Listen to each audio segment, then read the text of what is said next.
My troubled relationship with food and my body started at that age when my parents were on the verge of divorce.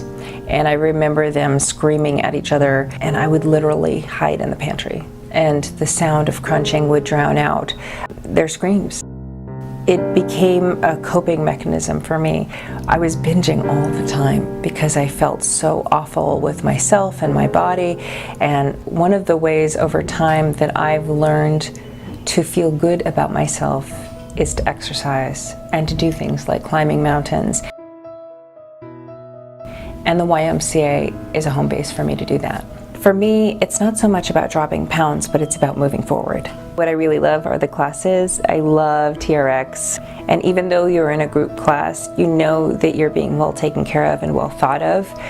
Because I have a larger body, sometimes I need to alter things. So there's always something that I can do that's slightly different than what everybody else is doing, but I still feel part of the class. All of these classes that I fall in love with are such a treat for me, because not only do I feel like I'm in great hands, I feel like, you know, it's part of a community. When I show up, everybody's rooting for each other. It doesn't matter where you're coming from, what size you are, what your physical ability it is. You're welcome, and you'll succeed just by stepping in the class.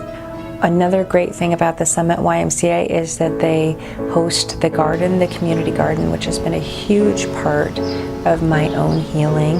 I can have a garden plot in a sunny spot where there's water, and I can teach my kids about gardening. And so I start every spring growing things like lettuce and cauliflower and kale. My personal favorite, because in the summer there's such a bounty, and you almost don't even need to go to the grocery store for vegetables anymore because you have such great stuff coming in from your own garden. And so there's so many amazing things about that, and my own recovery, to providing healthy food for my own family.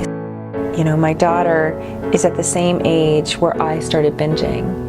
And to have the support of the YMCA so that we can do things like we can walk on the treadmill together, we can go to the garden together, we can swim together, we can do this 5K together, because now I can see what I needed as a kid. And so the YMCA really supports me in building that healthy relationship for her and for all my children and myself. I could not be more grateful for the place that the YMCA has in my heart and in my family, in my life.